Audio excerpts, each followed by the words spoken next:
Hello friends, welcome to மக்கள் சேவை channel. இன்றைக்கி நம்ம ஒரு சூப்பரான இன்ஃபர்மேஷன் பற்றி தான் பார்க்க போகிறோம்.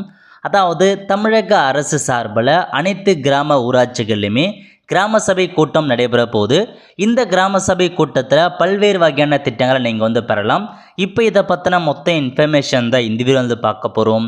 இந்த வீடியோ ஸ்கிப் பண்ணாமல் ஃபுல்லாக பாருங்கள். அது மட்டும் அல்ல, இந்த வீடியோ நிறைய பேருக்கு ஷேர் பண்ணுங்க. தமிழக அரசு வெளியிட்டுள்ள சுற்றறிக்கை இதுதான். 6/8/2024 அன்னைக்கு தான் வெளியிட்டிருக்காங்க.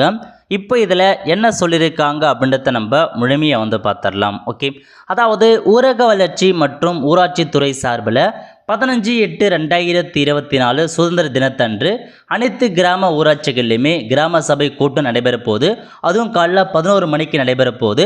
ஸோ உங்கள் கிராம ஊராட்சிகளில் எந்த பிளேஸில் எந்த கிராம சபை கூட்டம் நடைபெறுதோ அன்னைக்கு நீங்கள் போயிட்டு கலந்துக்கிட்டு உங்களுக்கு ஏதாச்சும் ஸ்கீம் தேவைப்படுது அப்படின்னா தாராளமாக உங்களுக்கான மனுக்களையும், அதேமாரி உங்கள் கிராம ஊராட்சிகளில் எவ்வளோ செலவு பண்ணியிருக்காங்க அதுக்கான எல்லா இன்ஃபர்மேஷனுமே நீங்கள் தாராளமாக தெரிஞ்சுக்கலாம். ஸோ மிஸ் பண்ணாமல் பொதுமக்களாகிய நீங்கள் கலந்து கொண்டு உங்கள் கிராம சபை கூட்டத்தில் பார்த்தா பார்ட்டிசிபேட் பண்ண பாருங்கள். இப்போ இந்த கிராம சபை கூட்டத்தில் என்னமான இதெல்லாம் சொல்கிறாங்க அப்படின்றத கொடுத்துருக்காங்க பாருங்கள். அதாவது ஃபஸ்ட் என்ன பொருள் ஒன்றுனா, கிராம ஊராட்சி நிர்வாகம் மற்றும் பொது நிதி செலனம் குறித்து விவாதித்தல். அதாவது உங்கள் கிராம ஊராட்சிகளில் 1/4/2024 முதல் 31/7/2024 முடிய உள்ள காலத்தில் கிராம ஊராட்சியின் பொது நிதியிலிருந்து மேற்கொண்ட செலவின அறிக்கை படிவம் 30 மற்றும் இதர விவரங்களை கிராம சபையில் பார்த்தா படித்து பார்த்தா சொல்லுவாங்க. உங்கள் கிராமத்தில் பார்த்தா அந்த தேதிக்குள்ளே என்னமான நிதிலாம் செலவு பண்ணியிருக்காங்க, என்னமான திட்டத்துக்கு செலவு பண்ணியிருக்காங்க, அதை பற்றி எல்லாமே பார்த்தா விவாதம் செய்வாங்க. ஸோ தேவைப்படுறவங்க மறக்காமல் தெரிஞ்சுக்கோங்க. ஸோ தெரிஞ்சு வச்சுக்கோங்க உங்கள் கிராம ஊராட்சியில் எவ்வளோ செலவு பண்ணுறாங்க அப்படின்னு. ஓகே, அதுக்கப்புறம் பொருள் 2 என்னென்னா, கிராம ஊராட்சியின் தணிக்கை அறிக்கையை பார்த்தா கிராம சபை பார்வைக்கு ஒப்புதல் செய்வாங்க. அதுக்கப்புறம் பொருள் 3 தூய்மையான குடிநீர் விநியோகத்தினை உறுதி செய்வது குறித்து விவாதிக்க செய்வாங்க. தூய்மையான குடிநீர் விநியோகத்தினை உறுதி செய்தல், மேல்நிலை நீர்த்தேக்க தொட்டி, தரைமட்ட நீர்த்தேக்க தொட்டி மாதம் 2 முறை சுத்தம் செய்தல், தகுந்த அளவு குளோரின் கலந்து குடிநீர் விநியோகத்தினை உறுதி செய்தல் மாதிரி சுத்தமாக குடிநீர் வசதி எப்படி இருக்குன்றத பற்றி விவாதம் செய்வாங்க. அதுக்கப்புறம் பொருள் 4 என்ன, இணைய வழி வரி செலுத்தும் சேவை. அதாவது இப்போ கிராம ஊராட்சிகளுக்கான உங்களுக்கான வரிகள் எல்லாமே நீங்கள் ஆன்லைன் மூலமாக நீங்கள் செலுத்திக்கலாம். உங்களுக்கான வீட்டு வரி, குடிநீர் வரி, அது மட்டும் இல்லாமல் கட்டணம், தொழில் வரி, இது எல்லாமே டேக்ஸ் எல்லாமே நீங்கள் ஆன்லைன் மூலமாக பேமெண்ட் பண்ணலாம். vptax.tnrd.tn government.in இந்த வெப்சைட்டில் போய்ட்டு நீங்கள் உங்களுக்கான அந்த டேக்ஸ் எல்லாமே நீங்கள் பேமெண்ட் பண்ண பாருங்கள். இது குறித்து நம்ம சேனலில் வீடியோ போட்டிருக்கோம். எப்படி பேமெண்ட் பண்ணுறது எல்லாமே போட்டிருக்கோம். அதுக்கான லிங்க் டிஸ்கிரிப்ஷன் கொடுத்துறேன். தேவைப்படுறாங்க உங்களுக்கான வரியை நீங்களே ஆன்லைன் மூலமாக செலுத்திக்கோங்க. இல்லை எனக்கு புதுசாக பார்த்தா வரி தேவைப்படுது, என்னோட டேக்ஸ் எல்லாம் நேம் சேஞ்ச் பண்ணணும், மொபைல் நம்பர் அப்டேட் பண்ணணும் அப்படின்றவங்க நீங்கள் உங்கள் அந்த கிராம சபையில் போயிட்டு நீங்கள் கொடுத்தீங்க அப்படின்னா அவங்க பார்த்தா உங்களுக்கு சேஞ்ச் பண்ணி கொடுத்துருவாங்க. புதுசாக வரி, அந்த வீட்டு வரி வேணும், அந்த மாதிரி எந்த ஒரு வரி வேணும்னாலும் நீங்கள் போயிட்டு தாராளமாக நீங்கள் வாங்கிக்கலாம். ஸோ ஊராட்சியில் வசிக்கும் மக்கள் தங்களின் வரியினை செலுத்துவதற்கு தங்களின் கேட்பெண் அல்லது கைபேசி எண்ணை கொண்டு எளிதாக பார்த்தா அப்ளை பண்ணலாம் அப்படின்றத சொல்லியிருக்காங்க. ஸோ இதுக்கு நீங்கள் ஆன்லைன் மூலமாக தான் பேமெண்ட் பண்ணுற மாரி இருக்கும் அப்படின்றத மென்ஷன் பண்ணியிருக்காங்க. நெக்ஸ்ட்டு பொருள் 5 என்ன அப்படின்னா, இணைய வழி மனை பிரிவு மற்றும் கட்டட அனுமதி வழங்குதல். இது குறித்து பார்த்தா உங்களுக்கு ஏதாச்சும் தேவைப்படுனா தாராளமாக நீங்கள் கேட்டு தெரிஞ்சுக்கலாம். ஊரக பகுதியில் உள்ள மக்கள் தங்களின் மனைப்பிரிவு கட்டடங்களுக்கு எளிதாக இணைய வழியில் அனுமதி பெற தமிழ்நாடு அரசு ஆன்லைன் pp.tn government.in என்ற ஒற்றை சாளர தளத்தை உருவாக்கியுள்ளது. இதன் மூலம் ஊரக மக்கள் தங்களின் மனைப்பிரிவு விண்ணப்பங்கள், குடியிருப்பு கட்டட விண்ணப்பங்கள், வணிக கட்டணங்களுக்கான வரைபட அனுமதி, தொழிற்சாலைகளுக்கான கட்டட வரைபட அனுமதி ஆகியவற்றையும் எளிதாக விண்ணப்பித்து நகர் ஊரமைப்புத்துறை மற்றும் கிராம ஊராட்சியின் அனுமதி எளிதாக பெற முடியும் அப்படின்றத பார்த்தா மென்ஷன் பண்ணியிருக்காங்க. இந்த சேவை இருப்பது குறித்து மக்களுக்கு தெரியப்படுத்த சொல்லியிருக்காங்க. அதேமாரி எவ்வளோ கட்டணம் ஆகும் அப்படின்றத பற்றி தெரிய சொல்லியிருக்காங்க. ஓகே, அதுக்கப்புறம் பொருள் 6 என்ன அப்படின்னா, சுய சான்றின் அடிப்படையில் குடியிருப்பு கட்டடங்களுக்கு உடனடி பதிவின் மூலம் அனுமதி வழங்குதல். அதாவது இப்போ ரீசெண்டாக பார்த்தா உங்களுக்கான அந்த பில்டிங்க்கான சர்டிஃபிகேட் ப்ரொவைட் பண்ணுறாங்க. உங்களுக்கு கட்டட அனுமதிக்கான சர்டிஃபிகேட்டு ஊரக பகுதிகளில் ஒற்றை சாளர முறையில் சுய சான்றை அடிப்படையாக கொண்டு கட்டட அனுமதி பெறும் வகையில் ஒருங்கிணைக்கப்பட்ட நடைமுறை தமிழ்நாடு அரசால் அறிமுகப்படுத்தப்பட்டுள்ளது. இதன்படி 2500 சதுர அடிக்கும் குறைவான மனைப்பிரிவில் 3500 சதுர அடி வரை தரைத்தளம் அல்லது தரை மற்றும் முதல் தளம் கொண்ட 2 குடியிருப்பு வரை உள்ள குடியிருப்பு கட்டடங்களுக்கு ஒற்றை சாளர மூலம் உங்களுக்கான சர்டிஃபிகேட் வந்து வழங்குறாங்க. அது குறித்து நம்ம சேனல் வீடியோ வந்து போட்டிருக்கும். ஸோ இதை பற்றி வந்து பார்த்தோம்னா பொதுமக்களுக்கு தெரியப்படுத்துங்க அப்படின்றத வந்து பார்த்தா சொல்லியிருக்காங்க. இதன் மூலமாக கட்டட அனுமதி வந்து பார்த்தா நீங்கள் ஈஸியாக வந்து வாங்கிக்கலாம். இன்ஸ்டாண்ட் அடிப்படையில் உங்களுக்கு வந்து வழங்குறதா வந்து சொல்லியிருக்காங்க.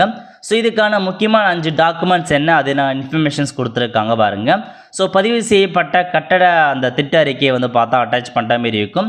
ஸோ விற்பனை பத்திரம் கேட்பாங்க, பட்டா கேட்பாங்க, மனைப்பிரிவு ஆவணம், தள புகைப்படம் இதெல்லாமே இருந்தாவே நீங்கள் வாங்கிக்கலாம். ஸோ சுய சான்றின் அடிப்படையில் உங்களுக்கான கட்டட அனுமதி வந்து வழங்குறாங்க. இதுக்கான ஃபீஸ் கொடுத்துருக்காங்க பாருங்கள். நீங்கள் நகர்ப்புறத்தை ஒட்டி இருக்கீங்க, சென்னை பெருநகர வளர்ச்சி குழுமமாக இருக்குது அப்படின்னா ஒரு சதுர அடிக்கு 27 ரூபாய் நீங்கள் பேமெண்ட் பண்ணுற மாரி இருக்கும். அதேமாரி வந்து பார்த்தா நகர்ப்புறத்தை ஒட்டியுள்ள ஊராட்சிகள் சென்னை பெருநகரத்துக்கு வெளியே இருக்குது அப்படின்னா 25 ரூபாய் வந்து ஸ்கொயர் ஃபீட்டாக வந்து சதுர அடி வந்து கொடுத்து அமௌண்ட் பேமெண்ட் பண்ணுற மாரி இருக்கும். அதுக்கப்புறம் சென்னை பெருநகர வளர்ச்சி குழும எல்லைக்குட்பட்ட இதர ஊராட்சியாக இருக்குன்னா 22 ரூபாய் வந்து பார்த்தா நீங்கள் பேமெண்ட் பண்ணுற மாரி இருக்கும். ஸோ மேற்குறிப்பிட்ட வகை இல்லாத மீதி இருக்க ஊராட்சிகளில் 15 ரூபாய் வந்து ஒரு சதுர அடிக்கான அமௌண்ட்டை நீங்கள் பேமெண்ட் பண்ணுற மாரி இருக்கும். ஓகே, ஸோ இதான் உங்களுக்கான ஸ்கீமாக வந்து கொடுத்துருக்காங்க. அதுக்கடுத்து பொருள் 7 தமிழ்நாடு எளிமைப்படுத்தப்பட்ட ஊராட்சி கணக்கு. அதாவது தமிழ்நாட்டில் உள்ள கிராம ஊராட்சிகளில் 11 வகையான வங்கி கணக்கு வந்து பார்த்தா மெயின்டைன் பண்ணிட்டு வராங்க. இப்போ அதெல்லாமே வந்து பார்த்தா ஒரே செயலி மூலமாக டிஎன் பாஸ் அப்படின்ற ஒரே அக்கௌண்ட் மூலமாக ஊராட்சி கணக்கு வந்து பார்த்தா மெயின்டைன் பண்ணிட்டு வரோம் அப்படின்றத சொல்லியிருக்காங்க. ஸோ இதுக்கப்புறம் அதை வந்து எளிமையாக்கி இருக்குன்றதை கிராம சபை மூலம் தெரிவிச்சிருவாங்க. அதுக்கப்புறம் பொருள் 8 தமிழ்நாடு உயிர் பல்வகை வாரியம் இருக்குது பாருங்கள், அதை வந்து பார்த்தா மேலாண்மை குழு கொண்டு வந்திருக்காங்க. ஸோ இந்த ஸ்கீம் என்னென்னா 3 மாதங்களுக்கு ஒரு முறை பிஎம்சி கூட்டத்தை தவறாமல் நடத்தி அதில் உயிர் பல்வகைமை பாதுகாப்புத்தல் மற்றும் அதன் நிலையான பயன்பாடு குறித்து விவாதங்கள் மேற்கொண்டு கூட்ட நடவடிக்கை குறிப்புகளை தமிழ்நாடு வந்து ஏற்படுத்த வந்து சொல்லியிருக்காங்க. ஸோ இதான் உங்களுக்கான இன்ஃபர்மேஷன். 3 மாதத்துக்கு ஒரு தடவை அதுக்கான பிஎம்சிக்கான ஒரு செயல்பாட்டை வந்து ஏற்படுத்துகிறாங்க. பொருள் 9 வந்து பார்த்தா மகாத்மா காந்தி தேசிய ஊரக வேலை உறுதி திட்டம் இருக்க பாருங்கள், 100 நாள் வேலை திட்டம். அதில் வந்து பார்த்தா எவ்வளோ பேருக்கு வேலை வழங்கியிருக்காங்க, எவ்வளோ அமௌண்ட்டு கொடுத்துருக்காங்க, உங்கள் ஊரில் எந்தெந்த இடத்துல வந்து பார்த்தா வேலை வாங்கியிருக்காங்க, வேலை கொடுத்துருக்காங்க, எவ்வளோ ப்ராஜெக்ட் ஆகிருக்கு, அதுக்கான எல்லா இன்ஃபர்மேஷன்ஸுமே வந்து பார்த்தா உங்களுக்கு வந்து கிராம சபை கூடுதல் நீங்கள் தெரிஞ்சுக்கலாம். அதுக்கடுத்து பொருள் பற்றி என்ன, தூய்மை பாரத இயக்கம். அதாவது தூய்மை பாரத இயக்கம் பொறுத்த வரைக்கும் எல்லா வீட்லேயும் பாத்ரூம்லாம் கரெக்டாக இருக்கா, வெளியில் யாரும் போகிறாங்க, இந்த மாதிரி எல்லா இன்ஃபர்மேஷன்ஸுமே வந்து பார்த்தா விவாதம் வந்து செய்வாங்க. அதுக்கடுத்து ஜல்ஜீவன் திட்டம் இருக்குது. ஸோ ஜல்ஜீவன் திட்டம் பொறுத்த வரைக்கும் 100% எல்லா வீடுகளுக்குமே இலவச குடிநீர் இணைப்பு வந்து வழங்கணும். அந்த மாதிரி உங்களுக்கு இல்லாமல் இருக்குது அப்படின்னா நீங்கள் இந்த கிராம சபை குழு தெரிவிச்சுன்னா உங்களுக்கு இலவச அந்த குடிநீர் வழங்கும் திட்டம் மூலமாக இலவசமாக வந்து பார்த்தா குடிநீர் உங்கள் வீட்டுக்கே வந்து போட்டு கொடுப்பாங்க. ஸோ இதான் அந்த திட்டம். அது எல்லாமே வந்து இருக்கா இல்லைன்றதை செக் பண்ணி பார்த்துருவாங்க. அதுக்கப்புறம் ஃபைனலாக வந்து பார்த்தா பொருள் 12 பொறுத்த வரைக்கும் ஸோ இதர பொருட்கள் கொடுத்துருக்காங்க பாருங்கள்.